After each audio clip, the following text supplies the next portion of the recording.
Welcome to movie brand. സിനിമയിൽ എത്തുന്നതിന് മുൻപ് തന്നെ നിറയെ ആരാധകരെ സ്വന്തമാക്കിയ താരമാണ് പ്രണവ് മോഹൻലാൽ. തുടക്കത്തിൽ താരപുത്രൻ എന്ന ലേബലിലാണ് പ്രണവ് അറിയപ്പെട്ടതെങ്കിലും പിന്നീട് സ്വന്തം വ്യക്തിത്വത്തിലൂടെ പ്രേക്ഷകരുടെ ഇടയിൽ ശ്രദ്ധിക്കപ്പെടുകയായിരുന്നു. വളരെ സിമ്പിളായ ജീവിത ശൈലിയാണ് പ്രണവ് പിന്തുടരുന്നത്.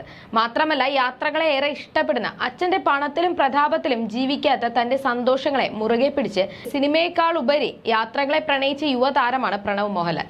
ഇന്ന് സിനിമയിൽ ഉള്ളതിനേക്കാൾ പ്രണവിന്റെ യഥാർത്ഥ ജീവിതത്തെ ആരാധനയോടെ നോക്കി കാണുന്നവരാണ് പല യുവാക്കളും. പ്രണവിന്റെ ജീവിത രീതിയാണ് ആളുകളെ പ്രണവിന്റെ ആരാധകരാക്കിയത്. അതുപോലെ തന്നെ വളരെ കുറച്ച് ചിത്രങ്ങളിലൂടെ തന്നെ പ്രേക്ഷകരുടെ പ്രിയങ്കരിയായി മാറിയ താരമാണ് സായി പല്ലവി. സോഷ്യൽ മീഡിയയിൽ താരത്തിന്റെ വിശേഷങ്ങളെല്ലാം തന്നെ വൈറലായി മാറാറുമുണ്ട്. ഇനി എപ്പോഴാണ് മലയാളത്തിലേക്ക് എത്തുന്നതെന്ന ചോദ്യമാണ് താരം നേരിട്ടുകൊണ്ടിരിക്കുന്നത്. ഇപ്പോഴിത് അതിനൊരു അവസാനമായിരിക്കുകയാണ്. പ്രണവ് മോഹൻലാലും സായി പല്ലവിയും ഒന്നിക്കുന്നു. മോഹൻലാലിന്റെ മകൻ പ്രണവ് മോഹൻലാലിനെ സംബന്ധിച്ച ഏതൊരു വാർത്തയും പ്രേക്ഷകർക്ക് ആവേശമാണ്. കാരണം തന്റെ കാര്യം പറഞ്ഞ് പ്രണവ് എവിടെയും വരാറില്ല. പല അഭിമുഖങ്ങളിലും കൂടെ പ്രവർത്തിച്ച ആളുകളും മോഹൻലാലും പറഞ്ഞ അറിവുകൾ മാത്രമാണ് പ്രണവിനെ സംബന്ധിച്ച് ആരാധകർക്കും അറിയാവുന്നത്. ആ വാർത്തകൾക്കിടയിലും ഇതാ പുതിയൊരു വിശേഷം കൂടെ. പ്രണവ് മോഹൻലാലും സായി പല്ലവിയും ഒന്നിക്കുന്നു എന്ന് തന്റെ യാത്രകൾക്കിടയിൽ ബ്രേക്കാണ് പ്രണവ് മോഹൻലാലിന് സിനിമ. ഇടയ്ക്ക് ബ്രേക്ക് കിട്ടുമ്പോൾ യാത്രകൾക്ക് വേണ്ട കാശ് സ്വരൂകൂട്ടാനാണ് സിനിമകൾ ചെയ്യുന്നത് എന്നാണ് ജിത്തു ജോസഫ് ഒരിക്കൽ പറഞ്ഞത്. അങ്ങനെ ഇപ്പോൾ നീണ്ട കാലത്തെ യാത്രകൾ കഴിഞ്ഞ് വിനീത് ശ്രീനിവാസന്റെ പുതിയ സിനിമയിൽ ജോയിൻ ചെയ്തിരിക്കുകയാണ്. വർഷങ്ങൾക്ക് ശേഷം എന്ന സിനിമയുടെ ചിത്രീകരണം പുരോഗമിക്കുകയാണ്. പ്രണവിനെ സംബന്ധിച്ച് ഒരിക്കലും ഒരേ സമയം ഒന്നിനു പിറകെ ഒന്നായി സിനിമകൾ തെരഞ്ഞെടുക്കാത്ത നടനാണ്. എന്നാൽ വർഷങ്ങൾക്ക് ശേഷം എന്ന സിനിമ കഴിഞ്ഞ് ചെയ്യാനുള്ള അടുത്ത ചിത്രം പ്രണവ് ഏറ്റെടുത്തു എന്നാണ് പുതിയ വാർത്ത. സായി പല്ലവിയാണത്രേ സിനിമയിൽ നായികയായി എത്തുന്നത്. എന്നാൽ ഇത് സംബന്ധിച്ച ഔദ്യോഗിക സ്ഥിരീകരണം വന്നിട്ടില്ല. അഖിൽ പി ധർമ്മജന്റെ റാം കെയർ ഓഫ് ആനന്ദി എന്ന പുസ്തകം സിനിമയായി വരുന്നു എന്ന വാർത്തകൾ നേരത്തെ പുറത്തു വന്നിരുന്നു. 2018 എന്ന ഹിറ്റ് സിനിമയുടെ എഴുത്തുകാരൻ കൂടെയാണ് അഖിൽ പി ധർമ്മജൻ.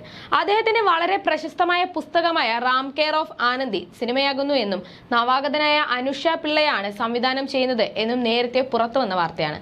തമിഴിലും മലയാളത്തിലുമായിട്ടാണ് സിനിമ ഒരുങ്ങുന്നത്. തമിഴിലെയും മലയാളത്തിലെയും പ്രമുഖ താരങ്ങളെല്ലാം കഥാപാത്രങ്ങളായി എത്തുന്നുണ്ട്.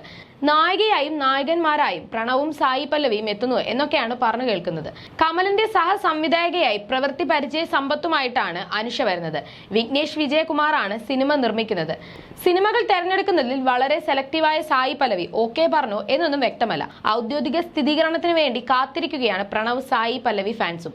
പ്രേമം എന്ന മലയാള സിനിമയിലൂടെ അരങ്ങേറ്റം കുറിച്ച സായി പല്ലവി പിന്നീട് 2-3 സിനിമകൾക്ക് വേണ്ടി മാത്രമാണ് മലയാളത്തിലേക്ക് തിരിച്ചു വന്നത്. തമിഴിലും തെലുങ്കിലും തിരക്കിലാണ് നടി. ഓരോ സിനിമകൾ തിരഞ്ഞെടുക്കുമ്പോഴും കർശനമായ നിബന്ധനകളാണ് നടി മുന്നോട്ട് വയ്ക്കാറുള്ളത്. സിനിമയിലെ ചുംബന രംഗങ്ങൾക്കും ബെഡ്റൂം സീനുകൾക്കുമെല്ലാം നടി വിലക്ക് ഏർപ്പെടുത്തിയിരിക്കുന്നു. ഇത് മാത്രമല്ല, താൻ ചെയ്യില്ലെന്ന് പറയുന്ന കാര്യങ്ങളൊന്നും സിനിമയിൽ ഉണ്ടാവരുതെന്ന നിർദ്ദേശവും നടി കൊടുക്കാറുണ്ട്. വിവാഹ കാര്യത്തിലും സമാനമായ രീതിയിലാണ് നടി നിബന്ധനകൾ വെച്ചിട്ടുണ്ടായിരുന്നത്. മുൻപ് പലപ്പോഴും താൻ വിവാഹം കഴിക്കാൻ ആഗ്രഹിക്കുന്നില്ലെന്നാണ് മാധ്യമങ്ങളുടെ ചോദ്യത്തിന് സായി പല്ലവി മറുപടിയായി പറഞ്ഞത്. മാതാപിതാക്കളെ വിട്ട് മറ്റൊരു വീട്ടിലേക്ക് പോകേണ്ടി വരുന്നത് തനിക്ക് യോജിക്കാൻ കഴിയുന്ന കാര്യമല്ല. എല്ലാ കാലത്തും തന്റെ മാതാപിതാക്കളുടെ കൂടെ കഴിയാനാണ് ആഗ്രഹമെന്നും അതാണ് വിവാഹം വേണ്ടെന്ന് തീരുമാനിക്കാൻ കാരണമെന്നുമാണ് സായി പറഞ്ഞത്.